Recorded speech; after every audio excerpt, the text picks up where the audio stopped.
మేలు పొందుకుని కీడు అనుభవిస్తుంది నువ్వు ఒక్కడివే కాదు, ఆది నుండి ప్రవక్తలు ఇదే మార్గం గుండా వెళ్ళారు. దావీదు అన్నడు సౌలుకు కీడు చేయలేదు, కీడు చేయాలనే ఆలోచన కూడా దావీదు మనసులో రాలా.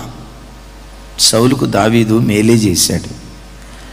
ఆ మేలు పొందుకున్నటువంటి సౌలు ఏనాడో దావీదుకు మేలు చేసిన వాడు కాదు.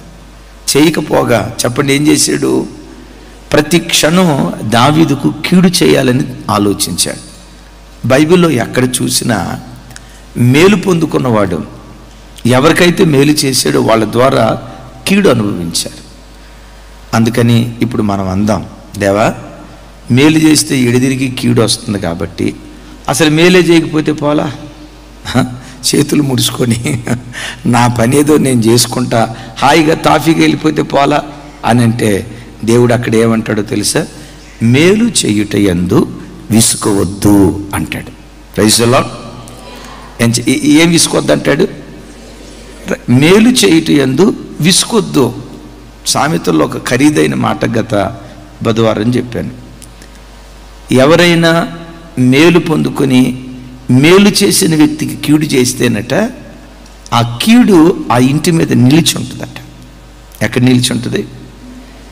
మేలు చేసిన వ్యక్తికి కీడు చేస్తే ఆ ఇంటి మీద కీడు నిలిచి ఉంటే ఎదుటోడు మనకు కీడు చేసిన వాడికి మనం మేలు చేసామనుకోండి, చెప్పండి ఆ మేలు మన ఇంటి మీద నిలవదా? ఆ మేలు మన ఇంటి మీద నిలవదా? మీరు నిలుస్తుంది అంటారు, నేనేమంటానో తెలుసా? నిశ్చయంగా నిలుస్తుంది. Praise the lord. నిశ్చయంగా ఆ మేలు మన జీవితంలో మన ఇంటి మీద అది నిలుస్తుంది. కాబట్టి మన చేతులు ఎప్పుడు మేలే చేయును కాక.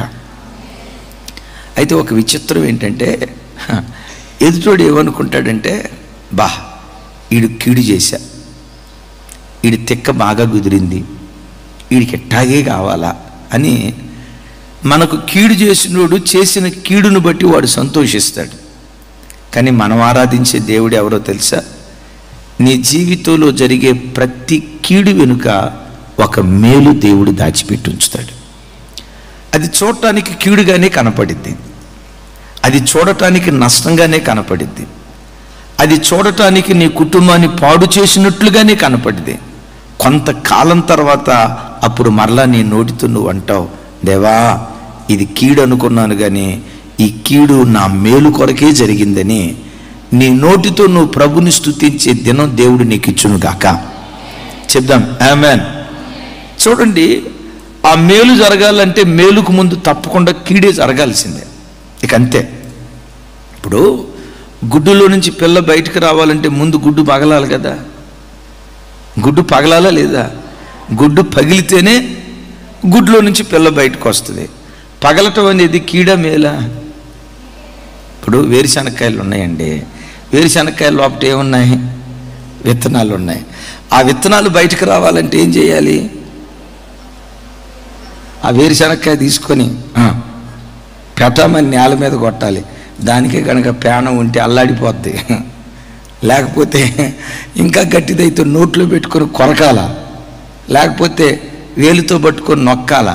దానికి ప్రాణమే కనుకుంటే నొక్కేటప్పుడు అబ్బా ఎంత హాయిగా ఉందో అని అంటదా? ఏమంటది? ఒరే నా ప్రాణం పోతుందిరా అంటది. వింటారా? దాని లోపల దాగి ఉన్న గింజలు బయటికి రావాలంటే అది నొక్కబడాల్సిందే, అది తొక్కబడాల్సిందే. బిడ్డలారా, నీ జీవితంలో నీ కొరకు దేవుడు ఏ మేలు దాచిపెట్టాడో దాచిన మేలు బయటకు రావాలంటే కీడు కొంతకాలం అనుభవించక తప్పదు. Praise the lord. ఏ కీడైనా నీ జీవితంలో జరుగుతుందా? ఈ లైవ్లో వాక్యం వింటున్న బిడ్డలారా, నీ జీవితంలో ఎవరైనా నీకు కీడు చేయ తలపెట్టి కీడు చేస్తూ బా వాడి కీడు చేశా, వాడి జీవితంలో బలి జరిగిందని నీకు కలిగిన కీడును చూసి చేసి ఎదుటోడు సంబరపడుతున్నాడా? నీ దేవుడు ఎవరో తెలుసా? ఆ కీడు వెనుక కూడా ఒక మేలైన ఉద్దేశాన్ని దేవుడు దాచిపెట్టాడు. Praise the lord. యోసేపు పట్ల దేవుని ఉద్దేశం ఏంటంటే ఐగుప్తు దేశానికి రాజుగా చేయాలి. ఆమేన్. ఇది యోసేపు పట్ల దేవుని కొన్న ప్రణాళిక. అన్నలు ఏం చేశారు? ఎట్లాగైనా వీడి మీద పగ తీర్చుకోవాలని యోసేపును ఐగుప్తు దేశానికి అమ్మారు. ఐగుప్తీయుల భాష వేరు, ఇజ్రాయేలీల భాష వేరు. యోసేపు ఒక్కడే ఒంటరిగా ఐగుప్తు దేశానికి అమ్మబడ్డాడు, ఐగుప్తు దేశానికి వెళ్ళాడు. ఇప్పుడు మీరు నాకు చెప్పండి, చిన్నప్పుడే తల్లిని పోగొట్టుకున్నాడు కదా, చివరికి ఇప్పుడు తండ్రి ప్రేమ దూరం అయిపోయింది, అన్నదమ్ములందరికీ దూరమై ఐగుప్తు దేశానికి అమ్మబడ్డాడు. చెప్పండి, ఇది మేలా కీడా? అమ్మా, మేలా కీడా?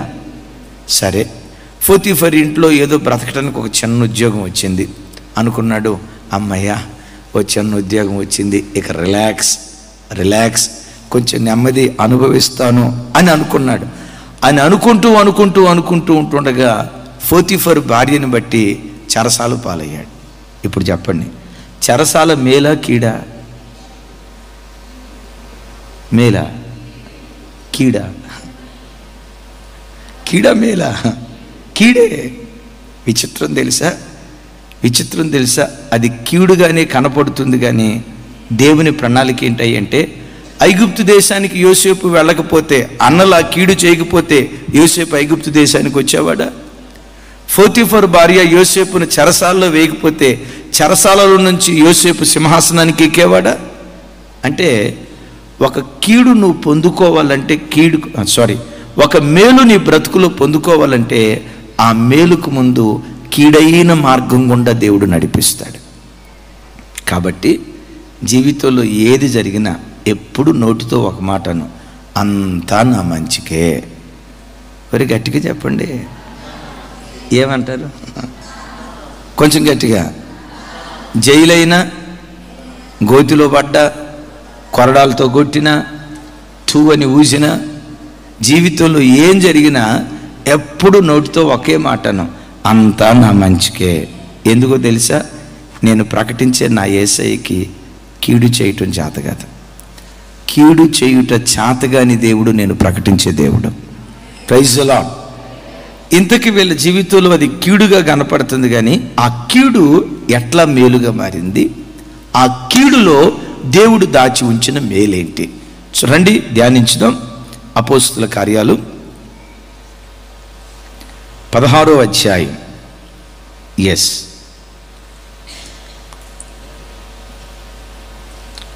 16వ అధ్యాయం.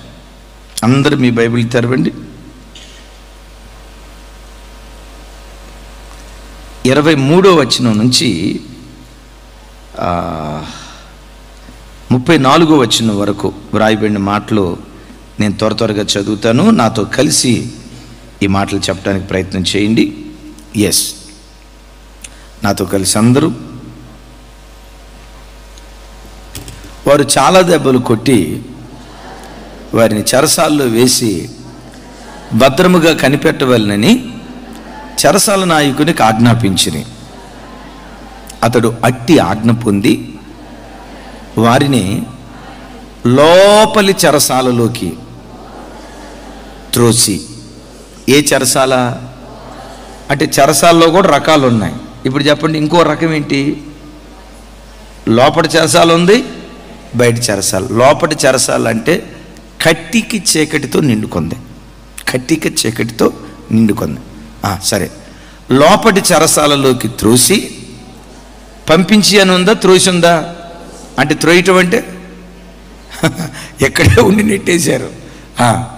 వారి కాళ్ళకు బొండ వేసి బిగించిరి. అయితే మధ్యరాత్రి వేళ పౌలును శీలయు దేవుని మీద సనుగుచు, డెఫినెట్గా మనం ఉంటే కనుక మనకు ఆ మాట రాయాల్సి వచ్చి ఉండేది. ఏమేసయ్యా, మేమెంత మేలు చేస్తే నీకు ఇతనాభి దయ మా మీద ఉందా? అసలు నీకు జాలి అనేది ఉందా? నీకు కనికరం అనేది ఉందా? మా చేతులు పుతోను దయ్యం పెట్టి నా చిన్నదానికి మేలు చేసాయి. లూదియా హృదయం తెరవబడింది. మరల మేము ఆసియా ఖండానికి వెళ్తామంటే వద్దు, నువ్వు మాసిదోనియాకి రమ్మని చెప్పి నీ చిత్తానుసారంగా మమ్మల్ని ఇక్కడికి తీసుకొచ్చావు. నీ చిత్తానుసారంగా మేము ఇక్కడికి వచ్చాం. మీ చిత్తానుసారంగా మేము వస్తే మాకెందుకు ఈ దెబ్బలం? అసలు నీకు ఇది న్యాయమేనా? ఎంత అవమానం మాకు జరిగింది కాబట్టి ఇక ప్రార్థన లేదు, గీర్తన లేదు. మరి ఆ గీర్తన ఎక్కడుందో నాకు తెలియదు. గమనించండి, ఇక ప్రార్థన లేదు, కీర్తన లేదు. అమ్మ ఉపవాస ప్రార్థన చేస్తున్నా, ఇక చేయను అసలు పొరపాటున. పొద్దున నేను లేవను పొరపాటున. ఎందుకు లేవో, ఎందుకు ప్రార్థన చేయవంటే దేవుడు ఏం చేశాడని ఇట్లా చప్పట్లు కొడతా, ఏం చేశాడని నేను ప్రార్థన చేయాలి. మనకైతే మాత్రం ఆ మాట రాసి ఉండేది. పౌలు గారికి ఆ మాట రాయలా, అందుకనే ఆయన అపోస్తులుడయ్యాడు. అందుకనే కీడు వెనక దాచిన మేలును దేవుడు బయటకు తీసుకొచ్చాడు. నాతో కలిసి చెప్పండి. అయితే గట్టిగా, మధ్యరాత్రి వేళ పౌలును శీలయు దేవునికి ప్రార్థించుచు కీర్తనలు పాడుచుండిరి, ఖైదీలు వినుచుండిరి. అప్పుడు అకస్మాత్తుగా మహాభూకంపము కలిగెను, చెరసాల పునాదులు అదరెను, వెంటనే తలుపులన్నీ తెరుచుకునెను, అందరి బంధకములు ఊడిపోయెను. చప్పలు కొడితే సైకు స్తోత్రాలు చెప్దాం. 27 హల్లెలూయా. అంతలో చెరసాల నాయకుడు మేలుకొని చెరసాల తలుపులన్నీ తెరిచి ఉండుట చూచి ఖైదీలు పారిపోయిరు అనుకొని కత్తి దూసి తన్ను తాను చంపుకొనబోయెను. అప్పుడు పౌలు కొంచెం గట్టిగా, అప్పుడు పౌలు నీవు ఏ హానియూ చేసుకొనవద్దని మేమందరము ఎక్కడే ఉన్నామని బిగ్గరగా చెప్పెను. అతడు దీపము తెమ్మని చెప్పి లోపలికి వచ్చి వణుకుచు పౌలునకును శీలకును సాగిలపడి వారిని వెలుపలికి తీసుకొచ్చి, అయ్యలారా, సౌండ్ పెంచాలి, అయ్యలారా, రక్షణ పొందుటకు మేమేమి చేయవలెను. అందుకు వారు, ప్రభువైన యేసుక్రీస్తునందు విశ్వాసం ఉంచుము, అప్పుడు నీవును నీ ఇంటి వారందరూ రక్షణ పొందుదరని చెప్పి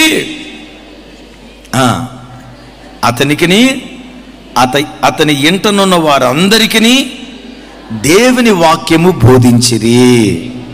33 రాత్రి ఆ గడియలోనే అతన్ని వారిని తీసుకొని వచ్చి వారి గాయములు కడిగెను. వెంటనే అతని ఇంటి వారందరూ బాప్తిస్మము పొందిరి. చప్పట్లు కొడితే యేసయ్యకు స్తోత్రాలు చెప్దాం. సరే 34 కూడా, మరియు అతడు వారిని ఇంటికి తీసుకుని వచ్చి భోజనము పెట్టి దేవుని యందు విశ్వాసం ఉంచిన వాడై తన ఇంటి వారితో కూడా ఆనందించెను. యేసయ్యకు మహిమ కలుగును గాక. ఒక్క 4 విషయాలు నేను త్వరగా చెప్తా. సరే, ఏ చెరసాల్లో వేశారు? ఏ చెరసాల్లో? లోపటి చెరసాల్లో వేశారు.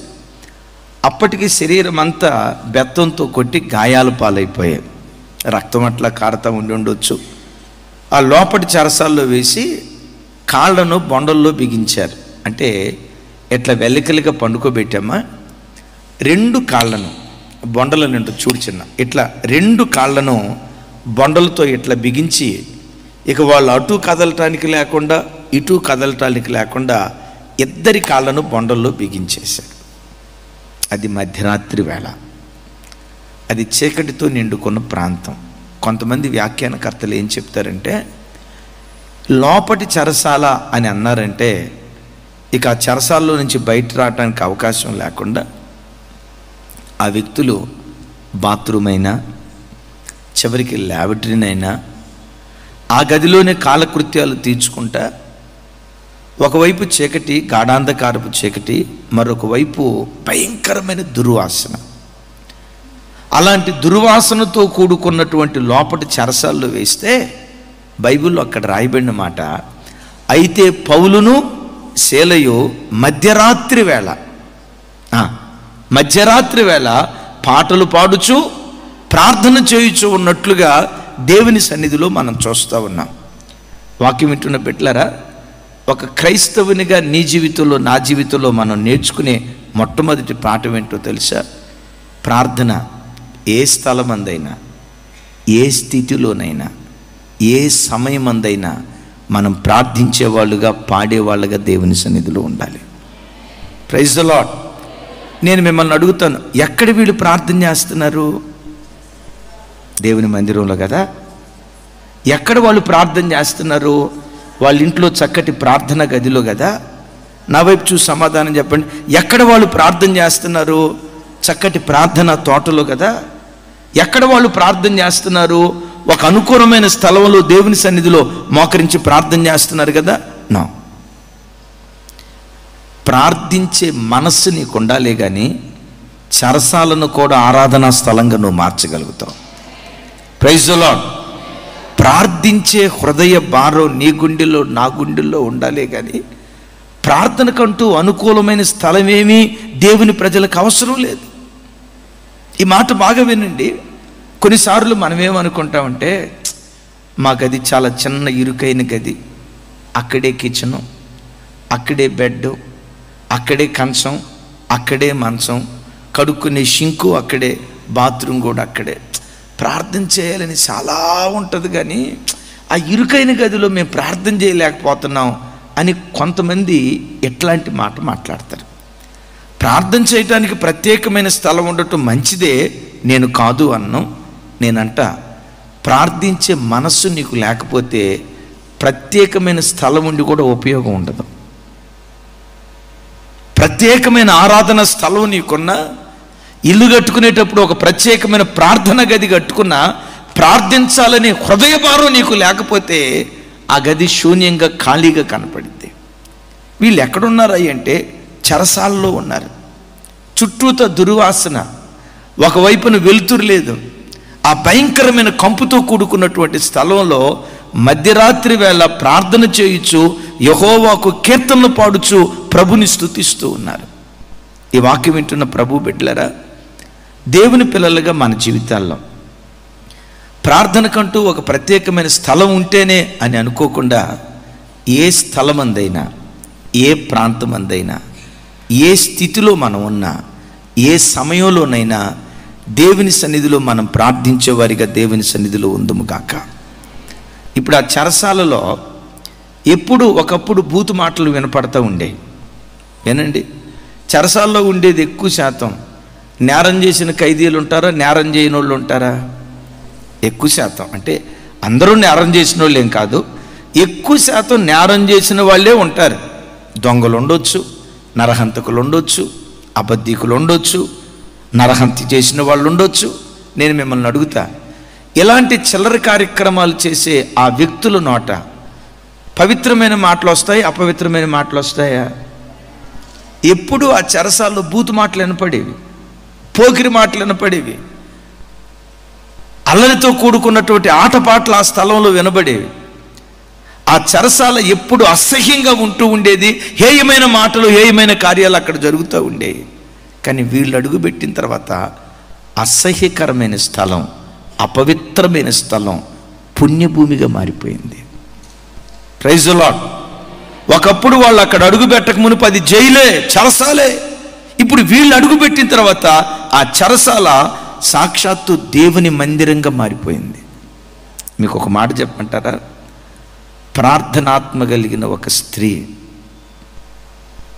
ఒక ఇంటిలో అడుగు పెడితే, ఆ తల్లి ఆ ఇంటిలో అడుగు పెట్టక మునుపు అది దయ్యాల కొంపైనా, ఈ ప్రార్థనా పరురాలు ఆ ఇంటిలో అడుగు పెడితే దయ్యాల కొంప దేవదూతల నిలయంగా మారిపోద్ది. గట్టిగా చెప్దాం ఆమేన్. వాక్యం వింటున్న ప్రభు బిడ్డలారా, ఒక ప్రార్థనా పరుడు, ఒక ప్రార్థనా పరుడు, ఒక ప్రార్థనా పరురాలు ఒక ఇంటికి కోడలుగా వెళ్ళింది. ఒకప్పుడు ఆ ఇంట్లో ఎప్పుడు గొడవలు, మనస్మర్ధలు, అసమాధానం, అనైక్యత, అల్లరి, వివాదం, మనస్మర్ధలు ఎప్పుడు ఆ ఇంట్లో విలయమాడుతూ ఉండేవి. ప్రార్థనా పరురాలు ఆ ఇంటిలో అడుగుపెట్టిన తర్వాత అసమాధానపు స్థలం సమాధానపు స్థలంగా మారిపోద్ది. ఈ వాక్యం వింటున్న బిడ్డలారా, మిమ్మల్ని ఒక మాట అడుగుతా. నా వైపు చూడండి, మిమ్మల్ని ఒక మాట అడుగుతా. నిన్ను కట్టుకున్న నీ భర్త, అమ్మా నా జీవితంలో అడుగుపెట్టావు, ఎంత సంతోష సమాధానాలతో నా బ్రతుకు సాఫీగా సాగుతుందో నువ్వు అడుగుపెట్టిన తర్వాత నా బ్రతుకు ధన్యమైపోయిందమ్మా అని నీ భర్త అంటున్నాడా? ఏమంట అడుగుపెట్టేవోనమ్మ, ఏమంట నా జీవితంలో అడుగుపెట్టేవోనమ్మ, నా బ్రతుకు ఆరిపోయిందమ్మా అని నీ భర్త అంటున్నాడా? అయ్యా, నిన్ను కూడా అడుగుతాను, నిన్ను కూడా ఈ మాట అడుగుతాను. నిన్ను కట్టుకున్న నీ భార్య నిన్ను చూసి, అయ్యా అబ్రామా, ఏమంట నా జీవితంలో దొరికేవో, ఆ అబ్రాహం ఎంత భక్తిపరుడు, నువ్వు కూడా అంత భక్తిపరుడు అయ్యా, నువ్వు దొరకటం నా భాగ్యం అయ్యా అని అంటున్నారా? పేరు అబ్రాంగానయ్యా, నీలో ఏ అబ్రాహం లేడయ్యా అన్నట్లుగా వాళ్ళు మాట్లాడుతున్నారా? నేను మీతో చెప్పే మాట ఏంటంటే, ప్రార్థన మనస్సు కలిగిన వాడు ఎడారిలో అడుగుపెట్టినది ఏదేలాగా మారిపోద్ది. ప్రార్థన మనస్సు కలిగిన వాడు, గమనించండి, వాడు అడుగుపెట్టిన తర్వాత దయ్యాల కొంప కూడా దేవదూతల నిలయంగా మారిపోద్ది. అది చెరసాల.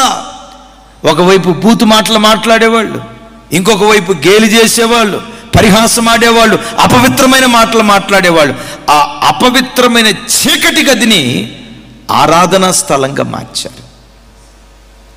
దేవుడు అలాంటి భక్తి మనస్సు, కృపగల దేవుడు మనందరికీ దయచేయును గాక. మరలా మిమ్మల్ని అడుగుతా, ఏ గడియలో ప్రార్థన చేస్తున్నారు?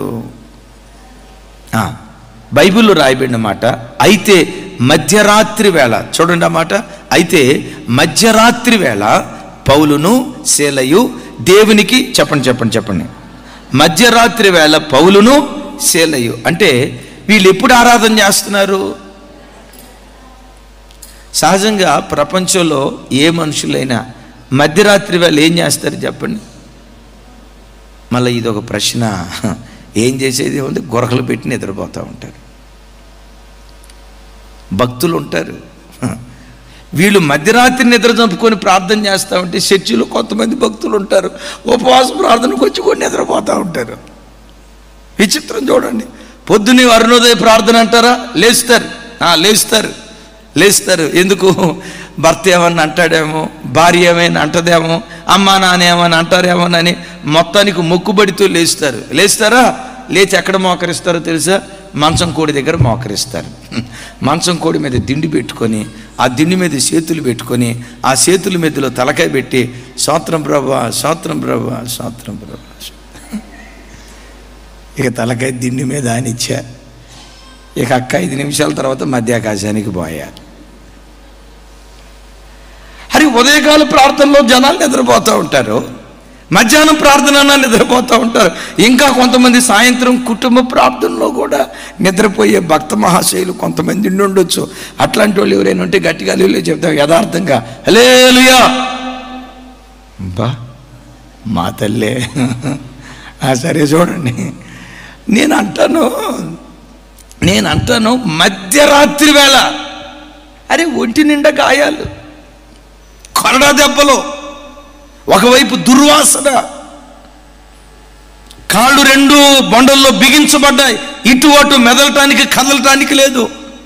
విచిత్రం చూడండి. అప్పటికి దెబ్బలు కొట్టి ఇప్పుడు చూడండి, మిమ్మల్ని ఒక మాట అడుగుతా. పిల్లలు ఎప్పుడైనా తప్పు చేశారనుకోండి, 2-3 దెబ్బలు పెట కొట్టేవు అనుకోండి, వాడు ఏం చేస్తాడు చెప్పండి? వెక్కి అని ఏడ్చిన 5 నిమిషాల తర్వాత ఏం చేస్తాడు చెప్పండి? ఏదేం తోటలో ఆదాం ఎట్లా నిద్రపోయాడో అట్లా నిద్రపోతారు. ఇప్పుడు ఒంటి మీద దెబ్బ పడితే శరీరం అలిసిపోద్దా లేదా? నేనంట మధ్యరాత్రి వేళ వాళ్ళు గాఢ నిద్రపోతున్నారు అని రాస్తే బాగుండేది. చెరసాలో పడిన మన పేతురాన్ని ఏం చేశాడు? మనదంతా పేతురయ్య బ్యాచ్. ఏసైకి మహిమ కలుగునగాక. ఈ పేతురయ్యలందరూ పౌలయ్యలు అవుదురుగాక. గట్టిగా చెప్తామండి. రాయప్పులందరూ సన్నప్పులు అవుదురుగాక. మనలందరినీ పౌలయ్యలాగా ఏసయ్య మార్చునుగాక. ఇప్పుడు కొరడాలతో కొట్టారు. విచిత్రం, నేను మిమ్మల్ని అడుగుతా, పేతురయ్యను కొరడాలతో కొట్టారా? కొట్టకపోయినా మనోడు నిద్రపోతున్నాడు. పౌలయ్యను విపరీతంగా కొరడాలతో కొట్టారు. విచిత్రం ఏంటంటే పౌలు శీల మధ్యరాత్రి వేళ బిడ్డలారా, ఓ భక్తి కలిగిన మనస్సు కలిగిన వాడు మధ్యరాత్రి వేళ దేవుని పాదాలు వెతకటానికి ప్రయత్నం చేస్తాడు. ఎందుకంటే పగటిపూట ఇంట్లో వాళ్ళు వీళ్ళు తిరుగుతా కాస్త డిస్టర్బెన్స్గా ఉంటుంది కదా, వాళ్ళు వీళ్ళు మాట్లాడతా ప్రార్థనకి ఏదో ఒక ఆటంకం ఉంటుంది కదా. నీ హృదయం దేవుని కొరకు తహతహలాడేదైతే మధ్యరాత్రి వేళ కూడా నిద్ర చంపుకొని మధ్యరాత్రి వేళ దేవుని పాదాలు వెతికేదానిగా నువ్వు ఉంటావు. దేవునితో సహవాసం చేయాలనే మనసు నీకు లేకపోతే పగటిపూట కూడా దేవుని వెతకలేవు. యెషయా గ్రంథకర్త ఒక చోట తన పత్రికలో తన పుస్తకంలో రాస్తూ భలే చక్కటి మాట అంటాడు. చూడండి, యెషయా గ్రంథం 26వ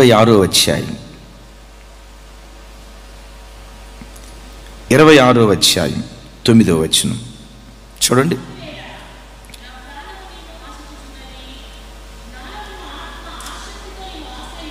చప్పట్లు కొడితే యేసయ్యకు స్తోత్రాలు చెప్తాం. అందరూ నాతో కలిసామా, నా వైపు చూస్తే పెద్దగా చెప్పండి.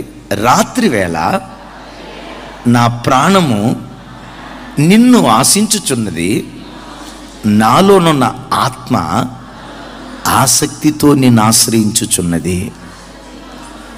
ఒక్కసారి నా వైపు చూసి, బైబిల్లో యెషయా గ్రంథకర్త ఈ మాట అన్నాడు. ఒకవేళ ఈ మాట నీవే అనాలంటే నీవే ఎట్లా అంటావో తమ్ముడు ఆ మాట చూపించాం.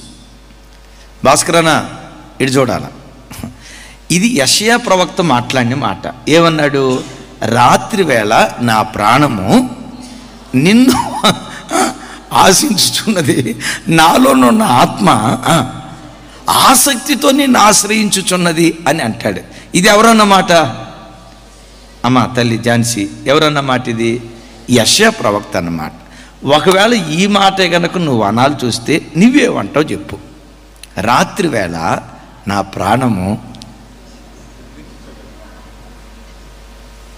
నవ్వితే అట్లా తల్లి చెప్పండి అమ్మా.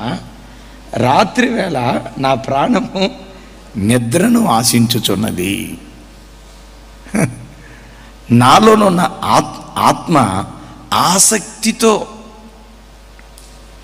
అప్పుడే 4 గంటలు కాకుండా మధ్యరాత్రి 12ంటికి పండుకొని 4 గంటలలోపే 4 గంటలు కాకుండా 4 గంటలు 8 గంటలు అయితే ఎంత బాగుండో కదా. రాత్రి వేళ నా ప్రాణము నిద్రను ఆశించుచున్నదని అందరూ అంటారు. యెషయా ప్రవక్త ఏమంటాడో తెలుసా? రాత్రి వేళ నా ప్రాణము నిన్ను ఆశించుచున్నది, నాలోనున్న ఆత్మ ఆసక్తితో నిన్ను ఆశ్రయిస్తుంది. అయ్యా, నీ ఆత్మ ఏ సమయంలో దేవుని వెతకాలని ఆసక్తితో ఆశ్రయిస్తుంది? రాత్రి వేళ. బిడ్డలారా, ఎప్పుడైనా మధ్యరాత్రి పూట లేచి 1 గంట నిద్ర చంపుకొని దేవుని సన్నిధిలో ప్రార్థించినట్లుగా మధ్యరాత్రి వేళ దేవుని వెతికే అనుభవం నీ జీవితంలో ఉందా లేదా ఒకసారి ఆలోచించు. అలా ప్రభుని మనం ఆశ్రయించగలిగితే మన దేవుడు ఎవరో తెలుసా? కీడులో కూడా దాచిన మేలును దేవుడు బయటికి తీసుకొస్తాడు. కీడులో ఏ మేలైతే దేవుడు దాచించాడు, ఎదుటోడు అనుకుంటాడు కీడు చేశానని. వాడి గోతులు దవ్వానని వాడు అనుకుంటాడు. మధ్యరాత్రి వేళ నీ ఆత్మ ప్రభువుని ఆశ్రయిస్తే, మధ్యరాత్రి వేళ పౌలు శీలలాగా కేకలు వేస్తూ ప్రభువును స్తుతించగలిగితే, మధ్యరాత్రి వేళ నీ నిద్ర చంపుకొని, నీ పడక సుఖాన్ని చంపుకొని, నీ సౌఖ్యాన్ని చంపుకొని మోకాళ్ళ మీద నీ ఆత్మ దేవుని వెతకగలిగితే, కీడులో దాచి ఉంచిన మేలును దేవుడు బయటకు తీసుకొస్తాడు. ప్రైజ్ ది లార్డ్ అంటాడు. రాత్రి వేళ నా ప్రాణము నిన్ను ఆశించుచున్నదయ్యా, నాలోనున్న ఆత్మ ఆసక్తితో నిన్ను ఆశ్రయించుచున్నదయ్యా. ఆశిస్తుంది నా ప్రాణం, ఆశ్రయిస్తుంది నా ఆత్మ. యేసయ్యకు మహిమ కలుగును గాక. బైబిల్లో దావీదు భక్తుడు ఉన్నాడు. దావీదు భక్తుడు మధ్యరాత్రి లేచి ఏం చేసేవాడో ఒకసారి ఆ మాట చూడండి. కీర్తనలు 119వ కీర్తన 62వ చరణం. 119:62.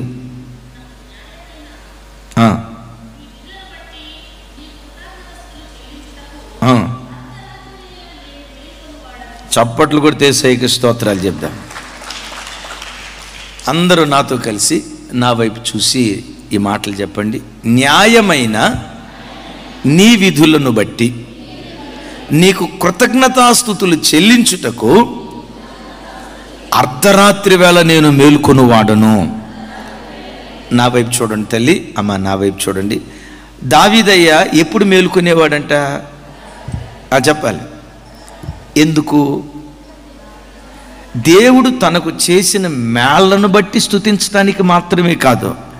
దేని కొరకు మధ్యరాత్రి లేచేవాడు తెలుసా? దేవా, మన భాషలో చెప్పాలంటే నీవు నాకు ఇచ్చిన ఈ బైబిల్ కొరకు స్తోత్రం అయ్యా, ఈ నీతి విధుల కొరకు స్తోత్రం అయ్యా. ఇలాంటి నీతి విధులు కలిగిన ప్రజలు ప్రపంచంలో ఎక్కడున్నారయ్యా? నీ నీతి విధులు, నీ న్యాయ విధులు నాకు ఇచ్చినందుకు స్తోత్రం అయ్యా అని దేవుడు తనకిచ్చిన వాక్యాన్ని బట్టి దేవుని స్తుతించడానికి మధ్యరాత్రి వేళ లేచి మేలుకొని దేవునికి కృతజ్ఞతాస్తుతులు తెలియజేసేవాడట. చూడండి, దేవుడు ఎన్నో మేళ్ళు మన బ్రతుకులో చేసినా ఆ మేలును బట్టి స్తుతించడానికి మనకు మెలుకు రాకపోతే దావీదు అంటాడు, చేసిన మేళ్లను బట్టి మాత్రమే కాదు, ఆయన నాకు ఇచ్చిన ఈ పవిత్రమైన ధర్మశాస్త్రాన్ని బట్టి, ఆయన నీతి విధులను బట్టి ప్రభుని స్తుతించడానికి నేను మధ్యరాత్రి లెగుస్తున్నాను అంటాడు. యేసయ్యకి మహిమ కలుగును గాక. వాక్యం వింటున్న బిడ్డలారా, పౌలు శీల చెరసాలను ఆరాధనా స్థలంగా మార్చారు. పౌలు శీల మధ్యరాత్రి వేళ సమయమందు అసమయమందు దేవుని సన్నిధిలో ప్రార్థన చేస్తూ ఉన్నారు. ఇంకొక మాట చెప్పి ముందుకెళ్తాను. ఆ మధ్యరాత్రి వేళ వారు మేలుకొని ప్రార్థన చేయుచు కీర్తనలు పాడుచు దేవుని స్తుతిస్తూ ఉన్నారు. ఎప్పుడు కొరడాలతో కొట్టబడినప్పుడు, ఎప్పుడు ఒంటి నిండా గాయాలు ఉన్నప్పుడు, ఎప్పుడు కాళ్ళను బొండల్లో బిగించినప్పుడు, ఎప్పుడు భయంకరమైన శ్రమను అనుభవిస్తున్నప్పుడు, నేను అంటాను, మధ్యరాత్రి అనేది సమయాన్ని బట్టి రాయబడింది మాత్రమే కాదు, మధ్యరాత్రి లాంటి గాఢాంధకారపు పరిస్థితి పౌలును శీలను ఆవరించింది. ఆ భయంకరమైన కష్ట పరిస్థితుల మధ్యలో మధ్యరాత్రి వేళ వాళ్ళు ప్రభుని స్తుతిస్తున్నారు. నేనంటా, దేవుడు నీకు అన్నీ చేసినప్పుడు నువ్వు ప్రభుని స్తుతించావు, ఆ స్తుతి దేవునికి సంతోషమే. దేవుడు నీకు ఉపకారం చేసినప్పుడు, యేసయ్యా నాకు ఈ ఉపకారం చేసావు, నీకు వందనాలయ్యా, నాకు ఈ మేలు చేసావు, నీకు వందనాలయ్యా, నా బ్రతుకుని ఇట్లా నిలవబెట్టావు, నీకు వందనాలయ్యా అని మేలు చేసినప్పుడు ప్రభుని స్తుతించావు, ఆ స్తుతి దేవునికి సంతోషమే. అయితే నువ్వు ఎంత ప్రార్థన చేసినా నువ్వు చేసిన ప్రార్థనకు ప్రతిగా దేవుడు ప్రతిఫలం ఇవ్వకుండా ఆ ప్రార్థనకు వ్యతిరేకంగా నష్టం నీ జీవితంలో జరిగినప్పుడు, అలాంటి కన్నీటి అనుభవాలలో కూడా పౌలు శీలలాగా ప్రభుని మనం స్తుతించేవారిగా దేవుని సన్నిధిలో ఉందుముగాక. చెప్దాం ఆమేన్. పౌలు శీల చెరసాల్లో పడిన తర్వాత మమ్మల్ని ఎందుకు ఇట్లా చేశావు? ఒక్క ప్రశ్న కూడా దేవుణ్ణి అడగలేదు. మాకెందుకు ఇట్లాంటి ప్రతిఫలం ఇచ్చావు? దేవుణ్ణి నిలదీయలేదు. ఆ గాఢాంధకారపు పరిస్థితుల్లో కూడా, చెరసాలలో ఉండి కాళ్ళు బొండల్లో బిగించబడిన పరిస్థితుల్లో కూడా వాళ్ళు ప్రభుని స్తుతిస్తూ వచ్చారు. అన్ని దేవుడు నీకు ఇచ్చినప్పుడు నువ్వు ప్రభుని స్తుతిస్తే ఆ స్తుతి దేవునికి సంతోషం ఇచ్చిన దానికంటే, నీకు దేవుడు ఏమి ఇవ్వని స్థితిలో కూడా ఆ స్థితిలో ప్రభువును నువ్వు స్తుతిస్తే ఆ స్తుతి దేవునికి ఆనందదాయకంగా ఉంటుంది. Praise the lord.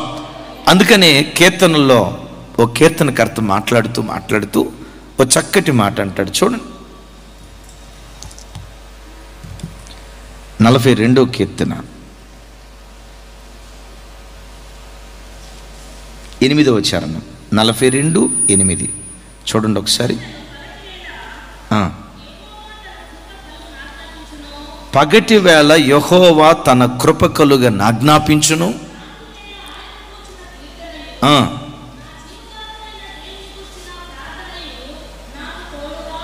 చప్పట్లు కొడితే యేసయ్యకి స్తోత్రాలు చెప్దాం. చివరి మాట నాతో కలిసి మాట చెప్పండి. రాత్రి వేళ ఆయనను గూర్చిన కీర్తనయు, నా జీవదాత అయిన దేవునిని గూర్చిన ప్రార్థనయు నాకు తోడుగా ఉండును. ఎప్పుడు చేసిన ప్రార్థన తోడుగా ఉందంట? మరొకసారి చెప్పండి. రాత్రి వేళ ఏం చేశాడు? రాత్రి వేళ ఆయనను గూర్చి పాడాడు. రాత్రి వేళ జీవనదాతను గూర్చి ప్రార్థించాడు, పాడాడు, ప్రార్థన చేశాడు. రాత్రి వేళ నేను పాడిన పాట, జీవదాత అయిన యెహోవాకు చేసిన ప్రార్థన నాకు తోడుగా వస్తుంది అంటాడు. అంటే ఇప్పుడు మీరు అనొచ్చు, అంటే పగటిపూట ప్రార్థన చేస్తే ఆ ప్రార్థన తోడుగా రాదా? వస్తా రాదా? వస్తుంది, వస్తుంది. కానీ బిడ్డలారా, నిద్ర చంపుకొని రాత్రిపూట చేసే ప్రార్థన ఉందే దేవుడు అనుకుంటాడు, ఈ బిడ్డ చూడు నేనంటే ఎంత పిచ్చి ప్రేమ, ఈ బిడ్డకు చూడు నాతో గడపటానికి, నా సన్నిధిలో మోకరించడానికి ఈ బిడ్డ ఆత్మ నా కొరకు ఎంత తహతహలాడుతుందో చూడు. నిద్ర కూడా చంపుకొని, నిద్రను చంపుకొని నా సన్నిధిలో ఎట్లా ప్రార్థన చేస్తుందో చూడు అని గమనించండి. నీ సుఖాన్ని సౌఖ్యాన్ని చంపుకొని దేవుని సన్నిధిలో నువ్వు చేసే ప్రార్థన, ఆ కష్టాలను బట్టి ప్రార్థన చేయటానికి అనుకూలమైన పరిస్థితులు లేనప్పుడు కూడా ఆ కష్టాల మధ్యలో నువ్వు ప్రభుని స్తుతిస్తే, ఆ కష్టాల మధ్యలో ప్రభు సన్నిధిలో నువ్వు ప్రార్థన చేస్తే ఆ ప్రార్థన మనకు తోడుగా వస్తుంది. Praise the lord. నేను గత వారం కైకలూరు వెళ్ళానని చెప్పే కదా. కైకలూరు ప్రాంతంలో రాజుల కుటుంబం నుంచి రక్షించబడిన ఒక సహోదరుడు ఉన్నాడు. ఆయన పేరు దండు రామరాజు. దండు రామరాజు, రాజుల కుటుంబం. మొదట ఆ ప్రాంతంలో తోడుకోడలు ఇద్దరు రక్షణ పొందారు. రక్షణ పొందిన తర్వాత మా భర్తలు రక్షణ పొందాలి, మా కుటుంబీకులందరూ రక్షణ పొందాలని వాళ్ళ రక్షణ కొరకు ఆ తల్లులు బాగా ఎలుగెత్తి ప్రార్థన చేసేవాడు. వాళ్ళ ప్రార్థన దేవుడు ఆలకించి ఆ ఇద్దరు తోడుకోడళ్ళ భర్తలను, అంటే వాళ్ళిద్దరు అన్నదమ్ముళ్ళు, వాళ్ళిద్దరినీ ప్రభు మార్చాడు. ఒక ఆయన పేరు రామరాజు. నేను మన కైకలూరు వెళ్ళినప్పుడు ఆయన నాతో మాట్లాడుతూ వాళ్ళ భార్యలు సాక్ష్యం చెప్తున్నారు. అయ్యా, రోజుకొచ్చి కనీసం 3 గంటలైనా మీ ప్రసంగం వినకుండా నా భర్త నిద్రపోడు, ఆ దినాన్ని ముగించడం. రోజుకొచ్చి కనీసం 3 గంటలైనా తప్పకుండా మీ వాక్యం వింటారయ్యా అని చెప్తూ ఆ స్త్రీలు ఇద్దరూ మమ్మల్ని భోజనానికి పిలిచి మాతో చెప్పిన మాట ఏంటంటే, మాలో ఒకప్పుడు ఏ ప్రార్థన ఉండేదో మా భర్తలకు మమ్మల్ని మించిన ప్రార్థన మా భర్తలకు దేవుడు ఇచ్చాడయ్యా. తన భర్త దండు రామరాజు గూర్చి చెప్తా, వారిని గూర్చి చెప్తా ఆ సహోదరి అంటది, నా భర్త ప్రతిరోజు మధ్యరాత్రి తెల్లవారుజాము 2 గంటలకు లెగుస్తాడయ్యా, 2 గంటలకల్లా స్నానం చేసుకుంటాడయ్యా, 2:30కి మోకరిస్తాడయ్యా, 2:30 నుండి 3:30 దాకా గంటన్నర సేపు దేవుని సన్నిధిలో మోకరించి ప్రార్థన చేస్తాడయ్యా. అమ్మ, అప్పుడప్పుడా రోజున ఆ తల్లి చెప్తుంది, నా భర్త రక్షించబడిన ఆ రోజు నుంచి ఈ రోజు వరకు 2 గంటలకు లెగుస్తాడు, స్నానం చేసుకుంటాడు, 2:30కి మోకరిస్తాడు, 3:30-4 గంటల దాకా మా కుటుంబం కొరకు, మేము వెళ్తున్న సంఘం కొరకు, మా బంధువుల కొరకు, వాళ్ళ రక్షణ కొరకు ప్రతిరోజు ప్రార్థన చేస్తాడయ్యా. నా భర్త ఎప్పుడైతే ఇట్లా ప్రార్థన చేయటం ప్రారంభించాడో ఆ రోజు నుండి మా రాజుల కుటుంబంలో అనేక మంది ప్రభు తట్టు త్రిప్పబట్టడానికి దేవుడు కృప చూపించాడయ్యా. అనేక కుటుంబాలు ప్రభు తట్టు తిరిగాయ్యా. Praise the lord. చెప్దాం, ప్రైజ్ ది లార్డ్.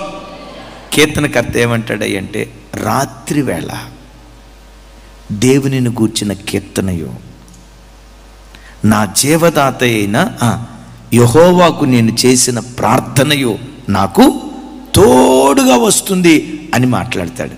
దేవుడు మనందరినీ జ్ఞాపకం చేసుకొని సమయ అసమయమందు ఆయన సన్నిధిలో ప్రార్థించే వారిగా దేవుడు మనలను బలపరుచునుగాక. అంత మాత్రమే కాదు, గాఢాంధకారం లాంటి కష్ట పరిస్థితులు మనకు వచ్చినప్పుడే ఒక్క మాట కూడా దేవుని మీద సనక్కుండా, ఆ శ్రమలో కూడా దేవుని చిత్తానికి మనం తల ఉంచితే ఆ కీడులో దేవుడు దాచి ఉంచిన మేలు దేవుడు బయటకు తీసుకొచ్చునుగాక. సో మధ్యరాత్రి వేళ వాళ్ళు అట్లా పాటలు పాడుతూ, కీర్తనలు పాడుతూ, ప్రభుని స్తుతిస్తూ ప్రార్థన చేస్తూ ఉంటే ఏం జరిగిందో మీకు జ్ఞాపకం చేస్తారు. చూడండి ఒకసారి అపోస్తుల కార్యాలు 16వ అధ్యాయం 26వ వచనం.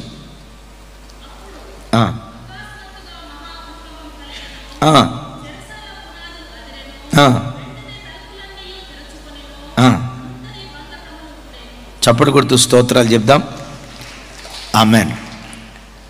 ఎవరైతే దేవుని సన్నిధిలో శ్రమల మధ్యలో కూడా ప్రార్థన చేస్తారో, ప్రార్థనే నా ఆయుధం అని ప్రార్థన ఆయుధాన్ని పట్టుకుని ప్రభు సన్నిధిలో మొరపెడతారో, ప్రార్థించే కుటుంబాల పట్ల దేవుడు జోక్యం చేసుకొని దేవుడు పని చేయటం ప్రారంభిస్తాడు. ఓ దైవ సేవకుడు సంఘక్షేమం కొరకు ఏడుస్తూ ప్రార్థన చేస్తూ ఉంటే, ఆ సేవకుడికి ఏ సమస్య వచ్చినా ఆ సమస్యను పరిష్కరించడానికి దేవుడు జోక్యం చేసుకుంటాడు.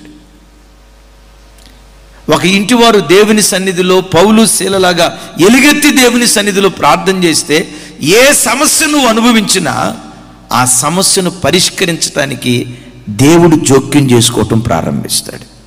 వాక్యం వింటున్న బిడ్డలారా, నీ జీవితంలో ఏ సమస్యలోనైనా దేవుడు జోక్యం చేసుకోవాలంటే, దేవుడు జోక్యం చేసుకునేటట్లుగా దేవుని పురికొల్పేది తెలుసా? నీవు చేసేటువంటి ప్రార్థన. నువ్వు దేవుని సన్నిధిలో ప్రార్థన చేయకుండా మౌనంగా ఉన్నావు అనుకో, దేవుడు జోక్యం చేసుకోడు. దేవుడు జోక్యం చేసుకోడు.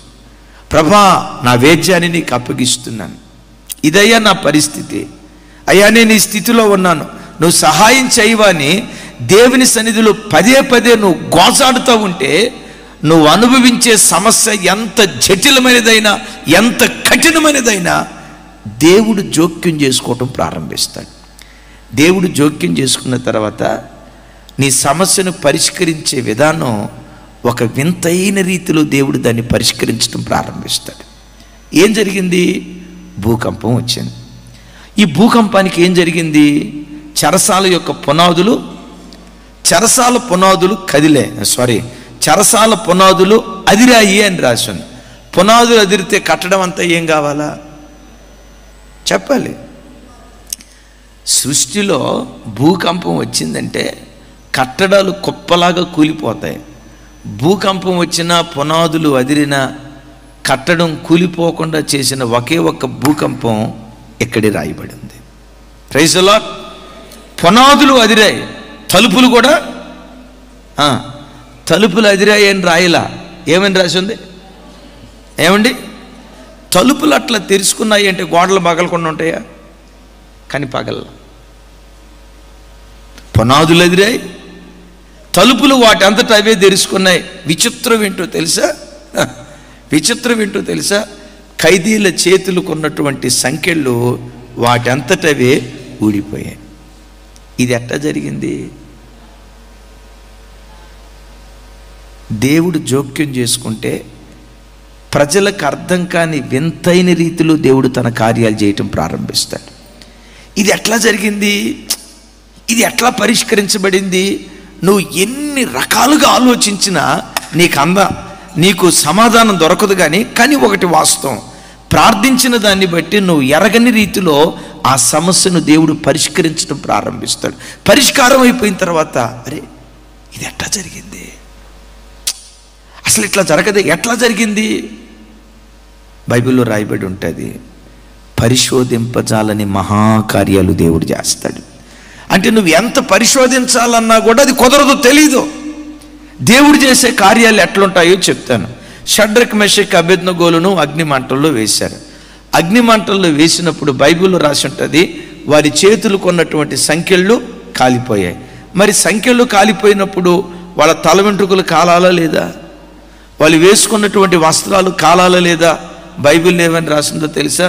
వస్త్రాలకు కానీ తల వెంట్రుకలకు కానీ అగ్నివాసన కూడా అంటలేదంట. అట్టెట్ట? చేతులకున్న సంఖ్యలు కాలిపోతే వస్త్రాలు కూడా కాలాలి, తల వెంట్రుకలు కూడా కాలాలి.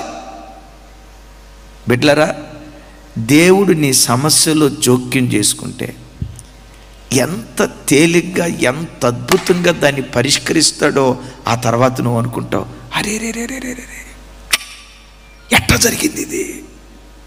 ఇట్లా జరగదే వాస్తవంగా. మనుషులకు అసాధ్యం, దేవునికి సమస్తము సాధ్యమే. దేవునికి సమస్తము సాధ్యమే.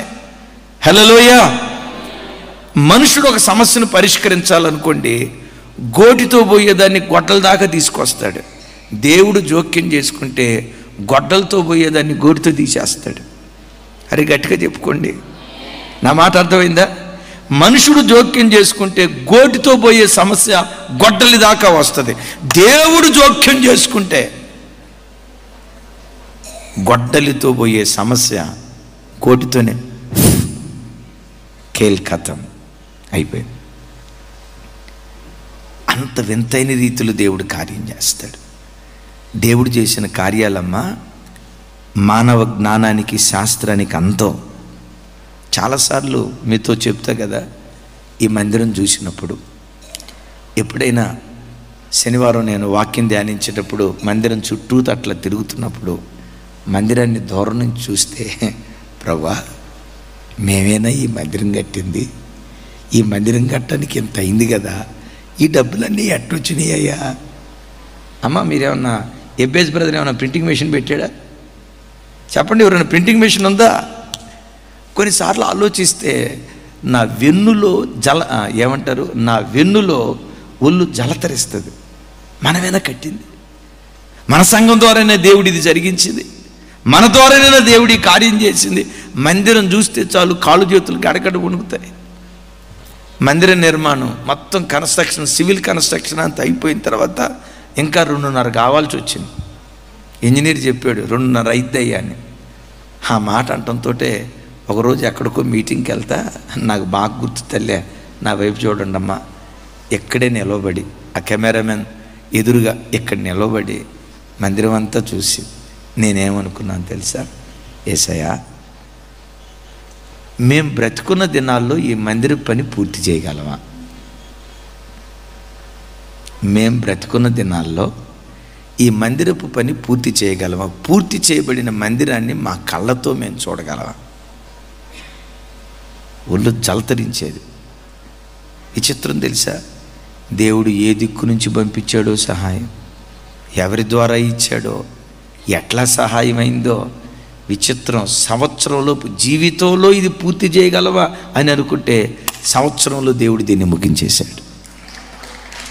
నేనంట, నీ వేద్యంలో దేవుడు జోక్యం చేసుకున్నాను గాక, నీ శ్రమల మధ్యలో దేవుడు అడుగుపెట్టును గాక, నీ ఇబ్బందుల మధ్యలో, ఆపదల మధ్యలో దేవుడు పాదం మోపితే, ప్రభా ఈ సమస్య నేను భరించలేను అని అనుకున్న దాన్ని కూడా క్షణంలో దేవుడు తొలగించడానికి శక్తి కలిగిన వాడు.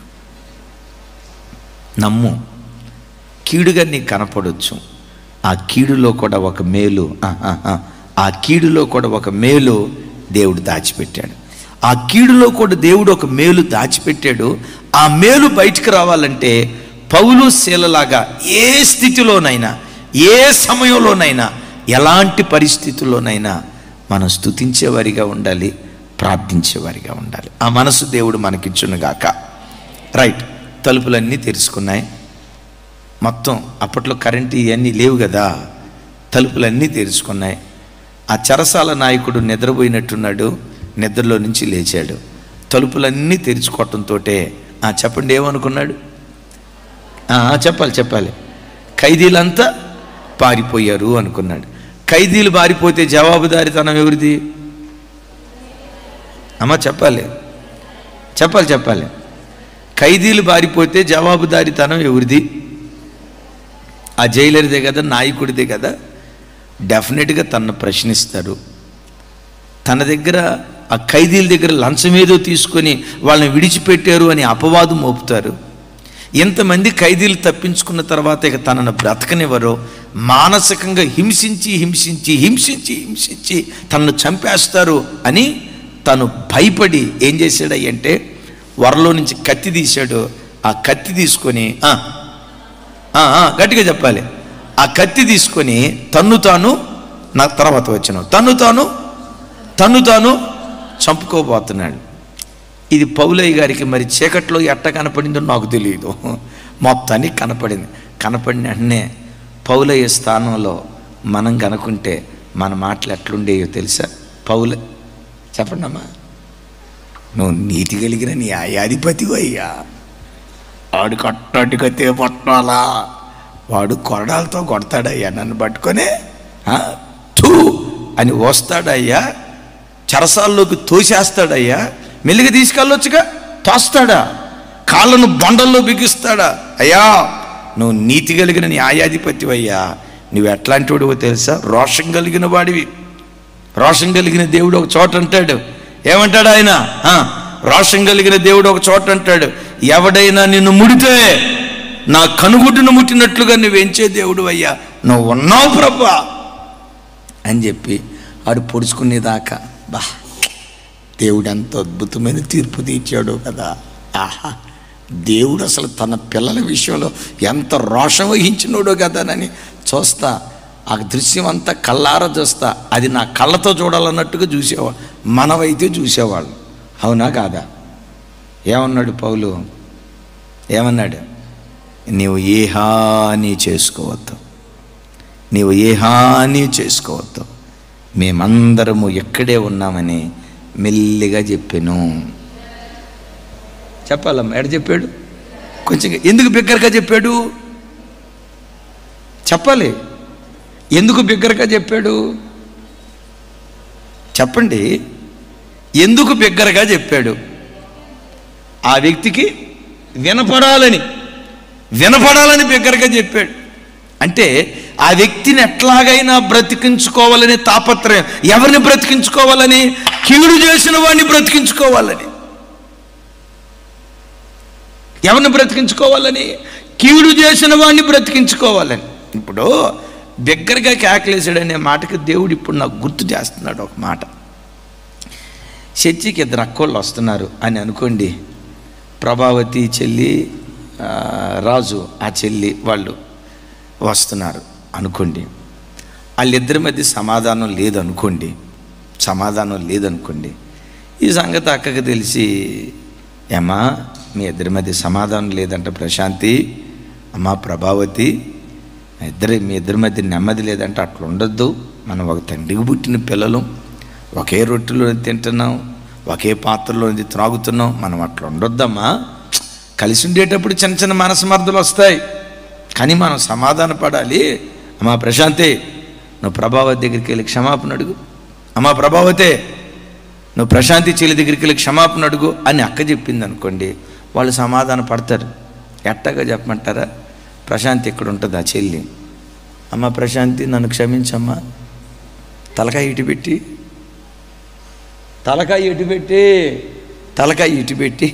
ప్రశాంతి నన్ను క్షమించమ్మా, ప్రశాంతి తక్కువ తింటుందా, ప్రభావతి నన్ను క్షమించమ్మా అంటే చేస్తారు. కానీ ఎట్లా చేస్తారు? మొక్కుబడిగా చేస్తారు. పేతురయ్య ఇక్కడ మొక్కుబడితో చేయాల, తన కీడు చేసిన వాని విషయంలో కూడా మేలు కోరుకుంటున్నాడు పౌలు. బిడ్డలారా, నా జీవితంలో నీ జీవితంలో మనం ప్రభు పిల్లలు. సత్యవాక్యం మన దగ్గరికి వచ్చిన తర్వాత మన చేతులు ఎవరికి కీడు చేయవు, మనస్సులో కూడా కీడు చేయాలనే ఆలోచన మనకు రాదు. ఒక్కరు కూడా ఆమె అని చెప్పలా, ఎందుకు రాదన్నా మాకు రోజు వచ్చేది అదేనన్నా అన్నట్టు మౌనంగా ఉన్నారు. ఏమో మీకు వస్తేమో నాకు తెలియదు. వాక్యం చేత పట్టబడి వాక్యానుసారంగా బ్రతికే బిడ్డల జీవితంలో మన మనస్తత్వం ఎట్లాంటిదంటే, నేను ఎప్పుడు చెప్తా కదా, ఇంటి పక్కోళ్ళు నోటికొచ్చినట్టు తిట్టి మనల్ని నోటికొచ్చినట్టు బూతు మాటలు మాట్లాడితే మనం ఆ మాటలు వింటాం. ప్రభా నా కోర్పు దయచేయి, ప్రభా నా కోర్పు దయచేయి, వాళ్ళు ఇన్నన్నా నేను అనకూడదు ప్రభా, ఓర్చుకునే శక్తి నాకు దయచేయి అని ఓర్చుకుంటామా లేదా? ఓర్చుకుంటామా? పందెపు కోడిలాగా దిగుతామమ్మా? ఏమో మీరు నాకేం చెప్పట్లా, ఏమో దిగేటట్టే ఉన్నారు, పందెపు కోడిలాగా దిగుతావా? మనం దిగం. ఎందుకంటే మన రక్తం అది కాదు, మనలో ప్రవహించే రక్తం యేసయ్య రక్తం. ఆమేన్. మన మనస్తత్వం ఎట్లాంటిదో చెప్తా. వాళ్ళు అంత మాటలన్నదాకా ప్రాణం బిగబట్టి అనకూడదు ప్రభు అని 99 సార్లు అన్న ప్రాణం బిగబట్టుకుని మౌనంగా ఉన్నాం కదా. 100వ ఏమైందో తెలుసా? ప్రాణం బిగబట్టి ఓర్చుకోలేక వందోసారి అనంగా వందోసారి ఒక్కసారి నోరు తెరిచి మనం కూడా ఒక మాట అనేస్తాం అని ఇంట్లోకి వచ్చి బా నేను భలే అన్నా కదా అని అనుకుంటామా? ఏం చేస్తాం? ప్రభా అనవసరంగా నోరు బారేసుకున్నాను, అక్కడ కూడా కాస్త ఓర్పుతో ఉంటే బాగుండేది కదా, 99 సార్లు ఓర్చుకున్న నేను ఈ ఒక్కసారి ఎందుకు ఓర్చుకోలేకపోయానయ్యా, ఎందుకు నన్ను నువ్వు తప్పించలేదయ్యా అని అనుకుంటావా లేదా? ఇది యేసయ్య పిల్లలుగా మనకుండే స్వభావం. Praise the lord. ఇంకా చెప్పాలంటే ప్రతి ఆదివారం వాక్యం చేత దేవుడు మనలను వాక్యపు కత్తెరతో కత్తిరిస్తూ ఉంటే ఇంకా మన హృదయం మెత్తని హృదయంగా మారిపోతుంది. Praise the lord. ఎక్కడైనా ఎవరితోనైనా గొడవపడి ధైర్యంగా దేవుని సన్నిధికి రాలేనటువంటి ఆ నిర్మలమైన మనస్సాక్షి దేవుడు మనకిచ్చాడు. అందుకని బిడ్డలారా, యేసయ్యను నమ్ముకొని యేసయ్యను ఆరాధించి ఆయన పిల్లలైన మన జీవితాల్లో మన చేతులు మేలే చేస్తాయి కానీ కీడు చెయ్యవు. అయితే మన ద్వారా మేలు పొందుకున్న వ్యక్తులు కొన్నిసార్లు కీడు కలుగు చేస్తారు. ఆ కీడు వాళ్ళకు కలుగుతున్నప్పుడు వాళ్ళ కొరకు మరెక్కువగా పట్టుదలతో మనం ప్రార్థన చేయాలి.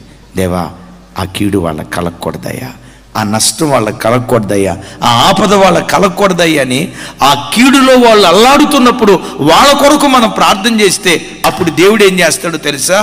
నీ జీవితంలో జరిగిన కీడును మేలుగా దేవుడు మారుస్తాడు. ఆ కీడులో దాచి ఉంచిన మేలును దేవుడు బయటకు తీసుకొస్తాడు. హల్లెలూయా.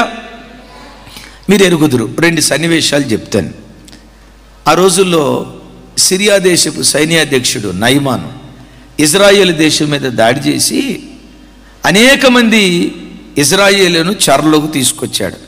అలా చెరలోకి తీసుకురాబడినటువంటి వాళ్ళలో ఇజ్రాయేలీల చిన్నది ఒకటి. Praise the lord.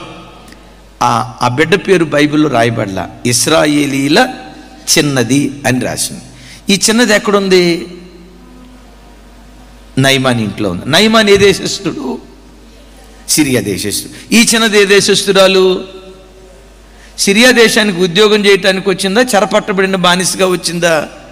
అంటే చెరపట్టబడిన బానిస పిల్లగా వచ్చింది. అంటే ఇజ్రాయేల్ దేశంలో ఏం జరిగింది? ఏమో వాళ్ళ అమ్మ నాన్నను నయమాన్ చంపిండొచ్చు, ఆ యుద్ధ భూమిలో తల్లిదండ్రులను పోగొట్టుకొని ఉండొచ్చు. చెరపట్టబడిన బానిస పిల్లగా నయమాన్ దగ్గరికి వచ్చిన తర్వాత నయమానుకు కుష్టు రోగం అని తెలిసింది. తెలిసిన తర్వాత ఆ చిన్నది ఏం చేసింది చెప్పండి?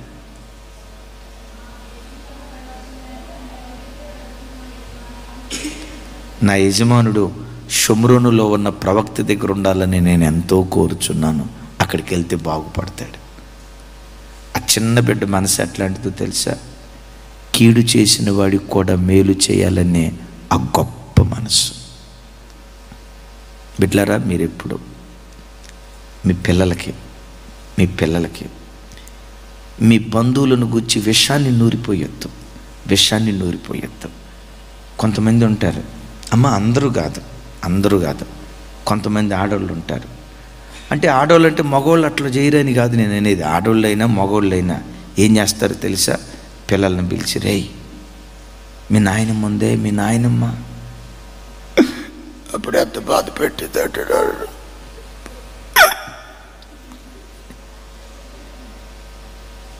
అడిగి నోరు పోస్తే ఏం చేసింది మమ్మీ?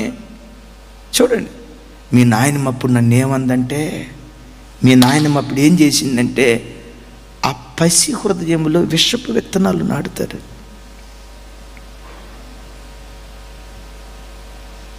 కొంతమంది చూడండి, కొంతమంది తల్లులు పిల్లల్ని పిలిచి, రేయ్ మీ పెదనాయన ఇంటికి అస్సలు కలుకోయో, మూతిట్ట పెట్టి సాగదీసి, మీ పెదనాయన ఇంటికి అస్సలు కలుకో, మీ పెదనాయన అస్సలు మంచివాడు కాదు. ఇదే పిల్లలకు నూరిపోసేదే,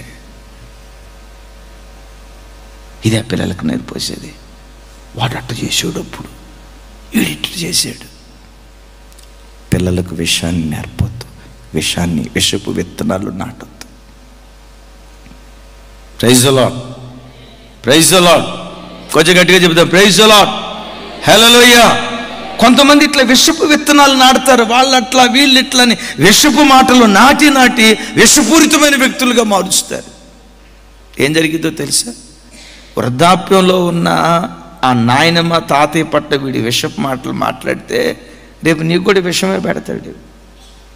ఎందుకు వీడు విషం పెట్టాడు? ఇత్తింది కొయ్యాలి కదా. అవునా?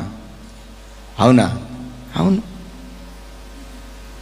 అసలు ఈ చిన్న బిడ్డకు ఆ తల్లి ఎట్లా పెంచిందో ఏమో, హ్యాట్స్ ఆఫ్ అని చెప్పాలి.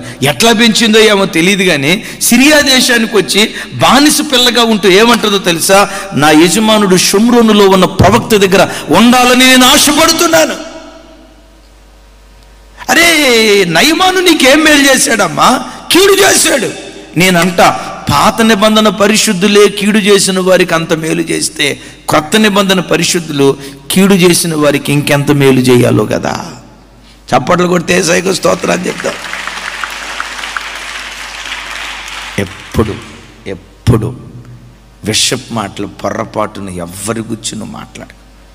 ఎవరైనా చెడ్డోళ్ళు అనుకో, అప్పుడు కొంచెం జాగ్రత్తగా, వద్దునైనా వాళ్ళ సహవాసం వద్దు, వాళ్ళ స్నేహం వద్దు. వాళ్ళను కాపాడే విషయంలో జాగ్రత్త తీసుకో, తప్పులేదు. వాళ్ళ మంచి చెడుల విషయాలు తెలియచేసి పిల్లలను కాపాడుకునే విషయంలో జాగ్రత్త తీసుకో. తల్లిగా తండ్రిగా అది నీ బాధ్యత. అట్లా కాకుండా పనిగట్టుకొని లేనిపోని మాటలన్నీ చెప్పి నూరిపోసి విషం నూరిపోసేవనుకో, అది మంచి భక్తి కలిగిన బిడ్డలకు ఉండేటువంటి లక్షణం కాదు. యేసయ్యకి మహిమ కలుగును గాక. సరే, ఇప్పుడు ఇంకొక భక్తుని గురించి చెప్తా. ఆయన పేరు దానియేలు. నెబుకద్నెజరు రాజు ఒక కలగన్నాడు. ఆకాశం అంతటి ఎత్తైన ఒక పెద్ద చెట్టు, విస్తారమైన కొమ్మలు. అయితే సడన్గా గొడ్డలి ఆ చెట్టు మీదకి వచ్చింది, మొద్దు వరకు నరకబడింది. ఆ విశాలమైన చెట్టు మొద్దైపోయింది. ఆ కళ ఏంటో, కలభావన ఏంటో అర్థం కాక దానియేలుని పిలిచాడు. ఆ కలభావన ఏంటంటే, ఆకాశం అంత ఎత్తుకు ఎదిగిన నెబుకద్నెజరు సామ్రాజ్యం, 127 సంస్థానాలకు వ్యాపించిన నెబుకద్నెజరు సామ్రాజ్యం నేలమట్టుకు నరకబడి, ఈ నెబుకద్నెజరు రాజు ఒక పశువులాగా మారిపోతాడని, ఈ నెబుకద్నెజరు రాజు పశువులాగా గడ్డి మేస్తాడని, ఈ నెబుకద్నెజరు రాజుకు పక్షిరాజులాగా గోళ్ళు ఏకలు వస్తాయని ఈ కళ యొక్క భావం ఇది. ఈ కళభావం దానియేలుకు తెలిసింది. నేను మిమ్మల్ని అడుగుతా, దానియేలు బబులోను దేశానికి బానిసగా రావటానికి కారణం నెబుకద్నెజరా కాదా? ఇంకొక మాట కూడా అడుగుతాను, దానియేలు నపుంసకుడుగా మారేటట్లుగా చేసింది నెబుకద్నెజరా కాదా? ఓ రకంగా దానియేలు జీవితాన్ని చిదిమేసిన వాడు నెబుకద్నెజర్. Praise the lord. ఇంత చిదిమేసినటువంటి వాడి నెబుకద్నెజర్ జీవితం ఇట్లా నాశనం అవుతుంది అన్న వార్త దర్శనం ద్వారా తెలుసుకుంటే అక్కడ ఒక మాట రాసి ఉంటుంది. తల్లి చూడండి, అందరూ చూడండి, 4వ అధ్యాయం 19వ వచనం. అద్భుతమైన మాట. దానియేలు గ్రంథం 4వ అధ్యాయం 19వ వచనం.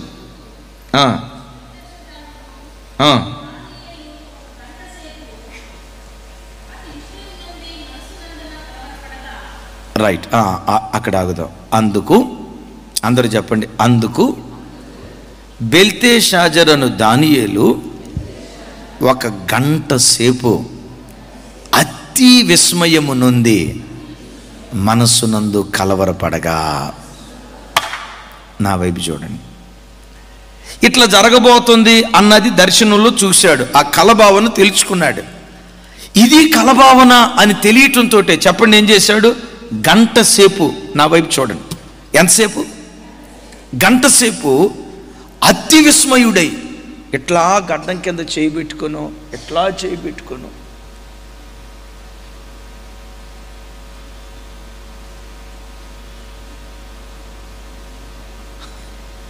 ఎట్లా నోరు తెరిచాడు. రాజు జీవితంలో ఇది జరగబోతుందా? అయోమయం అంటారు కదా. మనసును కలవరపడి అతి విస్మయమునందగా. అక్కడ రాజు అంటాడు, తమ్ముడు ఆ మాటలు చూయించు. విస్మయమునందగా, కలవరపడగా రాజు, బెల్తెషాజరు, ఈ దర్శనము వలన కానీ దాని భావము వలన కానీ నీవు కలవరపడకుము. ఏమంటాడు? నీవు అంతటా బెల్షాజరు, నా ఏలినవాడా, బెల్తెషాజరు, చెప్పండి, నా ఏలినవాడా, ఈ దర్శన ఫలము తమరిని ద్వేషించు వారికి కలుగునుగాక. గట్టిగా, దాని భావము తమరి శత్రువులకు చెందునుగాక. చూడండి, ఇక నేను ముగింపులోకి వెళ్తా. నా జీవితంలో కూడా నేను చెప్పొచ్చు, కీడు చేసినోడికి మేలు చేయాలని. చెప్పటం తేలికే, రియలిస్టిక్గా గ్రౌండ్ లెవెల్లో అది చేయటం ఒక ఉన్నతమైన ఆత్మీయ స్థితి కలిగిన వాడికే ఇది సాధ్యం. Praise the lord. కత్తి తీసుకొని చంపుకోబోతుంటే, అయ్యా నువ్వు చంపుకోవద్దు, మేమందరం ఇక్కడే ఉన్నామని కీడు చేసిన వ్యక్తి యొక్క మేలు కోరుతున్నాడు అపోస్తులుడైన పౌలు వారు. ఆ మాట అంటంతో మరలా నెక్స్ట్ సెషన్లో చెప్తాను ఈ విషయాలు. ఆ మాట అంటంతో ఆ జైలు అధికారి ఏమంటాడో తెలుసా? అయ్యలారా, రక్షణ పొందుటకు మేమేం చేయాలని గడగడగడ వణుకుచు పౌలు ఎదుట, శీల ఎదుట సాగిలపడి బ్రతిమలాడుతున్నట్లుగా మనం చూస్తూ ఉన్నాం. సాగిలపడ్డాడు. ప్రభు అయిన యేసుక్రీస్తునందు విశ్వాసం ఉంచు, నీవు నీ ఇంటి వారు రక్షణ పొందుతారన్నాడు. అయ్యా నేను విశ్వసిస్తున్నాను. అద్భుతం. ఆ మాట విని మధ్యరాత్రి వేళ చెరసాల అధికారి యొక్క ఇంటి వారందరూ రక్షణ పొంది బాప్తిస్మం తీసుకున్నారు.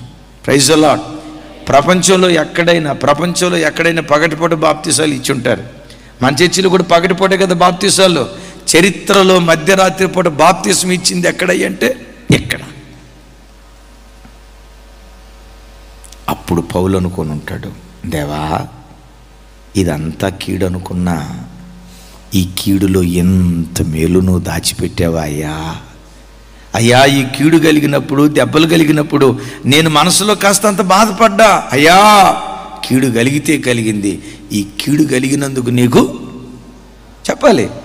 ఈ కీడు కలిగినందుకు నీకు స్తోత్రం. ఈ కీడు కలగటమే మంచిదయ్యా. ఈ కీడు వెనుక ఎంత మేలు నువ్వు దాచిపెట్టావా, నీకు వందనాలయ్యా అని ఎంత పౌలు శీల ప్రభుని స్తుతించుంటారో.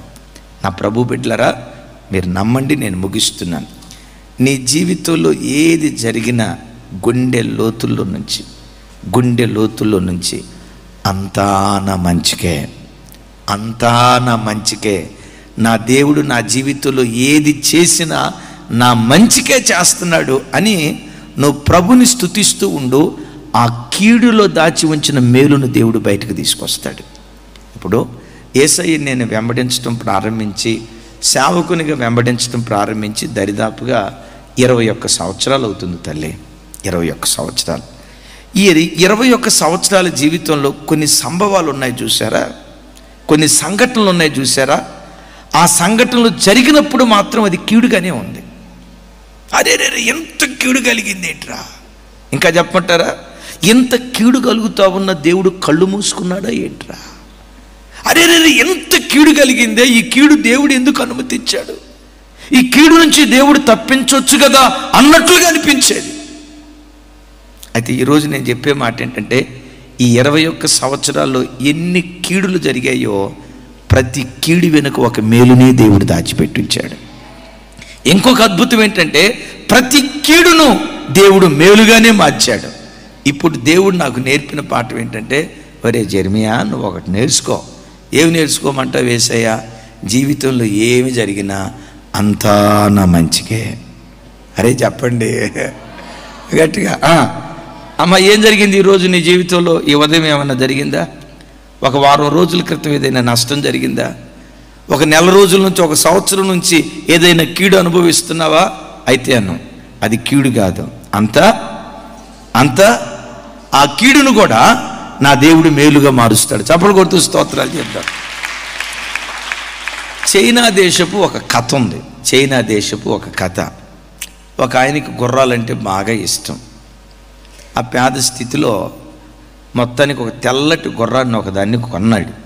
అది చాలా తెల్ల గుర్రం, అందంగా ఉంటుంది. దాన్ని అపురూపంగా చూసుకుంటాడట. ఆ భక్తుడికి చాలా భక్తి కలిగినోడు, ఆయనకు నోరు తెరిస్తే ఏం జరిగినా అంతా నా మేలుకే, అంతా నా మంచికే ఇదే అంటాడట. అది మంచి అయినా చెడైనా మేలుకే అంటాడు, కానీ కీడనే మాట ఆయన నోట రాదట.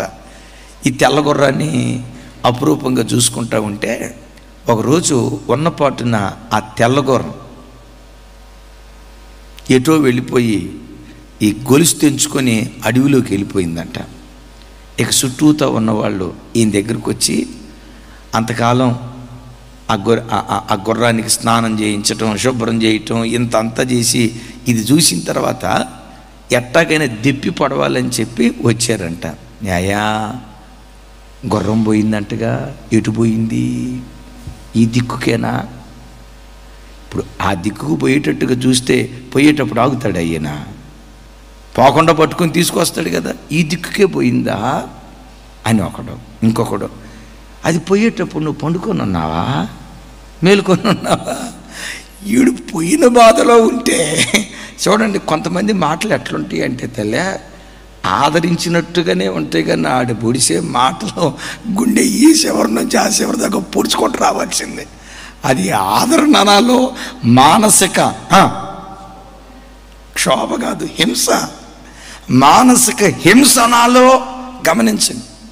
ఇంకొకడు వచ్చి అంటాడంట, అయినా గుర్రం అట్ట పోయేటప్పుడు ఇంటి వాళ్ళు అందరూ ఏం చేస్తున్నారు? గొలుసు వేయలేదా? గొలుసు మరి గొలుసు వేసేటప్పుడు గట్టి గొలుసు వేయకూడదా?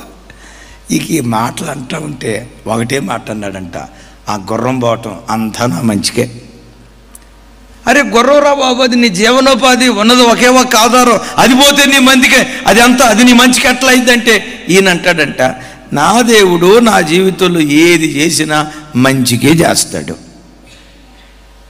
ఈ మాట అనేసరికి గమనించండి, అంతకాలం సూటిపోటి మాటలతో పొడిచేవాళ్ళు నోళ్ళు బిగించబడ్డాయి.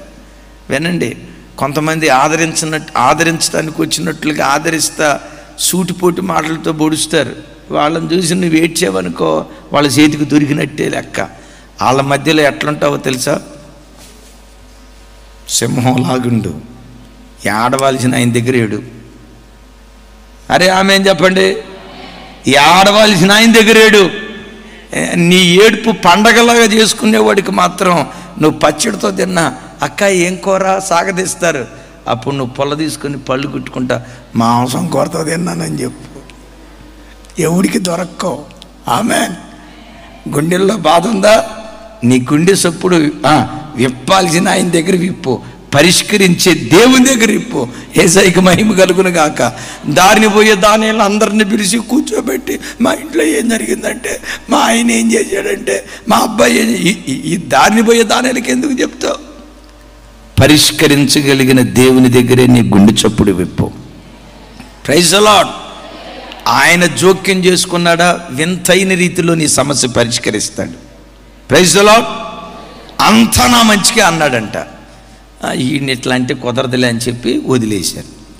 ఒక వారం రోజులు గడిచిన తర్వాత అడవిలోకి వెళ్ళిన గుర్రం అది తిరిగి వస్తా ఇంకొక 11 గుర్రాలని అంట పెట్టుకొని వచ్చిందంట.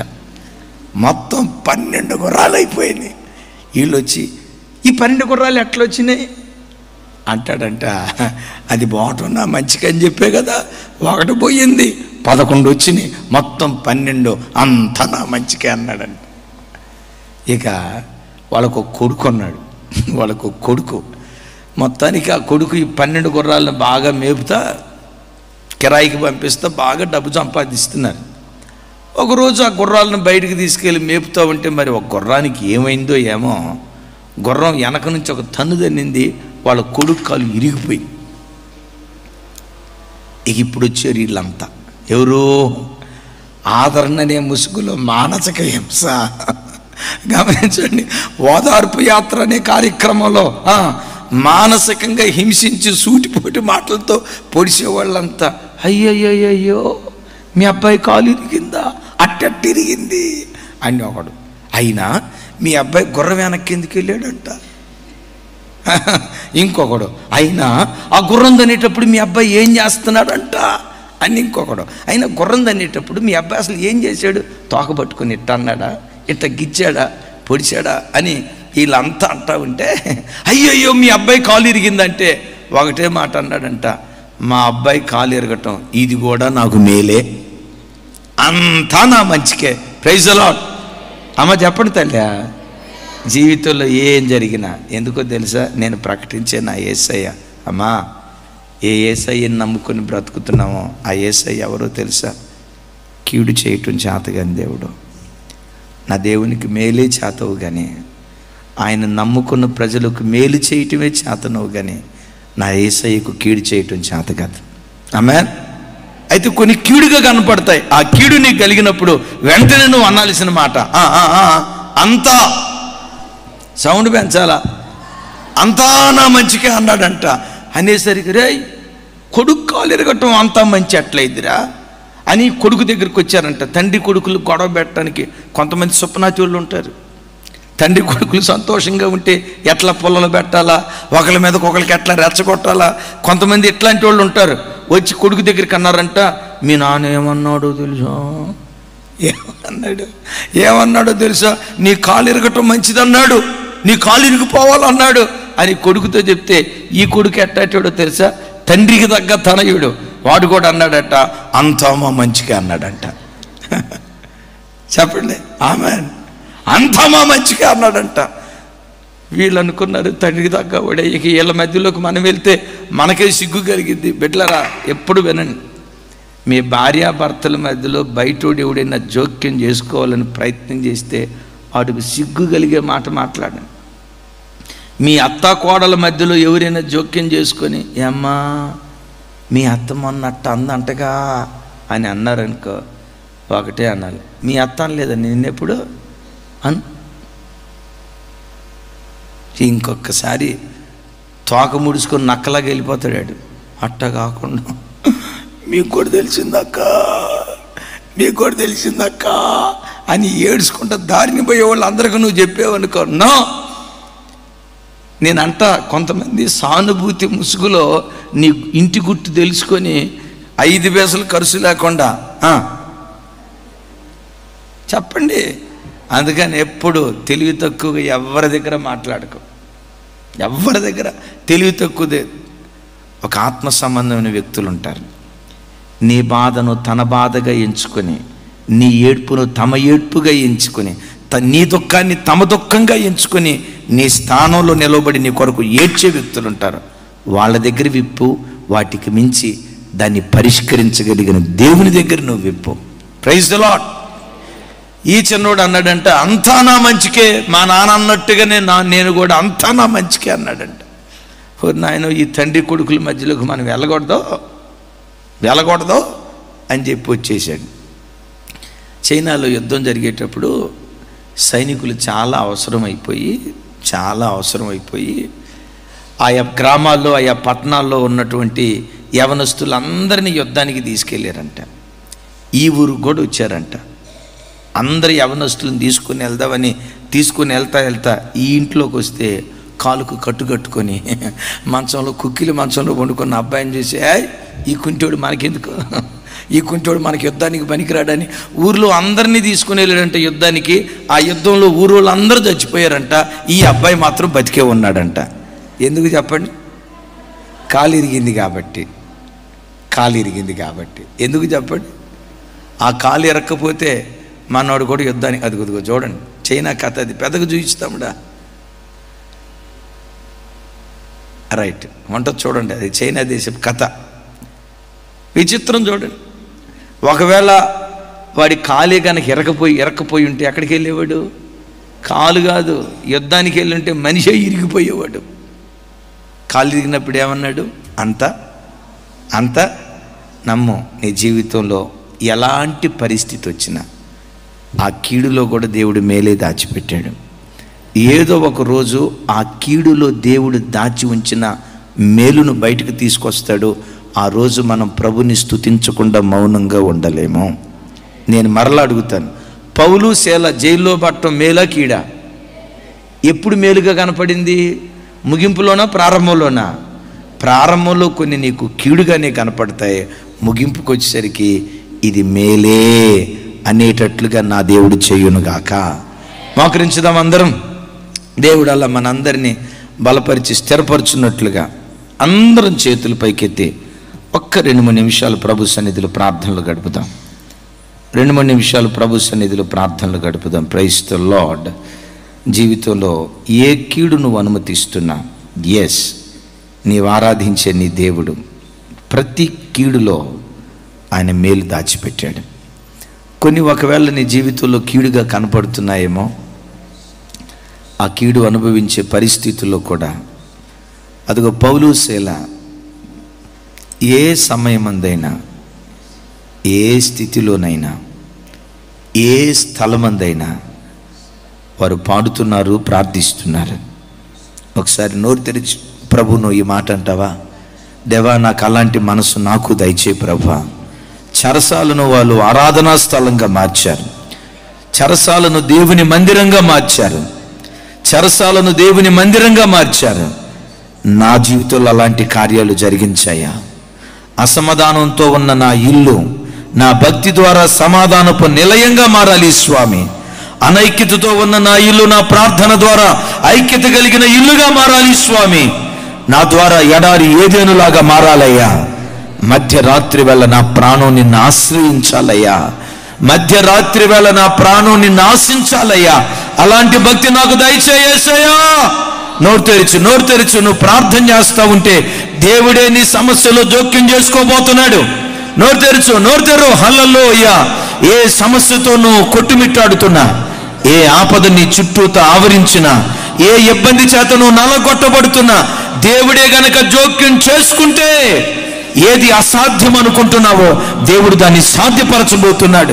ఒక వింతైన రీతిలో దాన్ని పరిష్కరించబోతున్నాడు. పునాదులు కదిలాయి, తలుపులు తెరుచుకున్నాయి, ఖైదీల సంఖ్యలు తెగిపోయాయి, అయినా కట్టడం కూలిపోలేదు. ఎంత వింతిది. పరిశోధింపజాలని మహాకార్యాలు చేసే దేవుడు నీ దేవుడు. పరిశోధింపజాలని మహాకార్యాలు చేసే దేవుడు నీ దేవుడు. ప్రార్థించు. ఏ కార్యం జరగాలని నువ్వు ఆశపడుతున్నావో ఈ ఉపవాస ప్రార్థనా దినాన దేవుని సన్నిధిలో నువ్వు ప్రార్థన చేస్తూ ఉండగా నీ ఇంటిలో కూడా ఒక భీకర కార్యం దేవుడు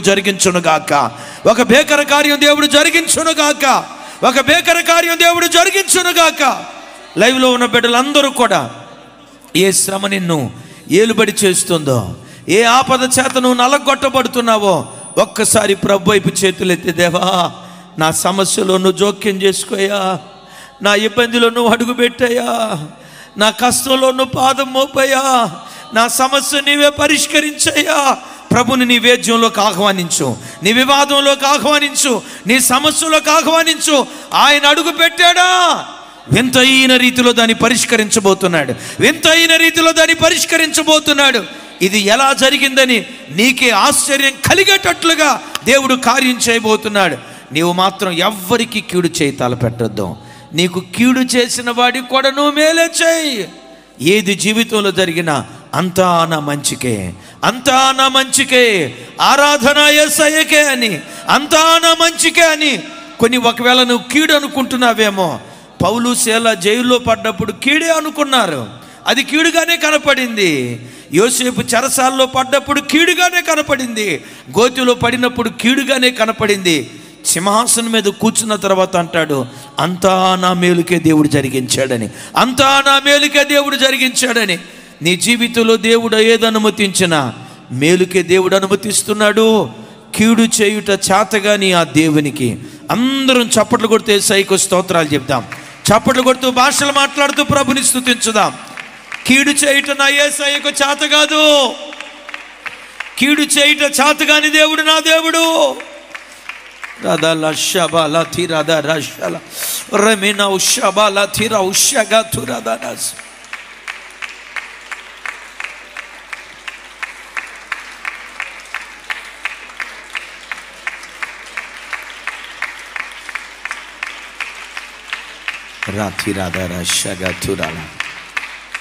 తండ్రి స్తోత్రం. అంతా మా మంచికే, అంతా నా మేలుకే. కొన్ని కీడుగా కనపడతాయి, ఆ కీడులో మీరు ఎంత మేలు దాచారో. పౌలు శీల చెరసాల్లో వేయబడిన అనుభవం మాకు ఒక గొప్ప పాఠం.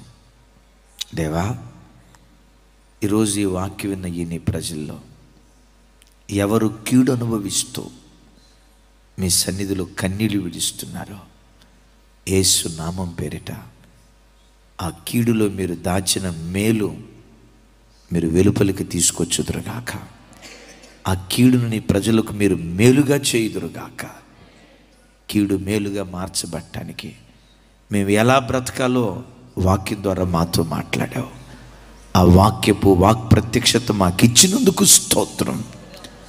నా చేతులెత్తి నీ ప్రజలను దీవిస్తున్నాను.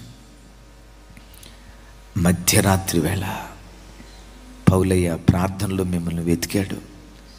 యెషయా భక్తుడు, రాత్రివేళ నా ప్రాణము నిన్ను ఆశించుచున్నది, నాలోనున్న ఆత్మ ఆసక్తితో నిన్ను ఆశ్రయించుచున్నది. పగటిపూట మిమ్మల్ని వెతకాలయ్యా, రాత్రి జాములు యందు కూడా మిమ్మల్ని వెతికేవారిగా మమ్మల్ని చేయండి. మా నిద్రనే సుఖాన్ని మాలో చంపండి స్వామి. నిద్రమత్తు మాకు దూరం చేయి.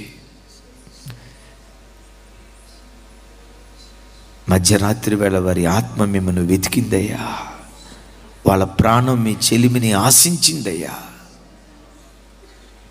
మాకు అలాంటి కృప అనుగ్రహించి మహిమ పొందు. జూమ్ యాప్లో వాక్యం విన్న బిడ్డలందరి కొరకు స్తోత్రం. యూట్యూబ్ లైవ్లో మాతో పాటు పాలిభాగస్తులైన బిడ్డలందరి కొరకు స్తోత్రం. నా చేతులెత్తి నీ ప్రజలను దీవిస్తున్నాను. ఈ నీ ప్రజలు దీవించబడుదురుగాక. ఈ నీ ప్రజలు ఆశీర్వదించబడుదురుగాక. ఈ నీ ప్రజలు వర్ధిల్లుదురుగాక. యేసు నామములో ప్రార్థించి పొంది ఉన్నాను తండ్రి. ఆమేన్.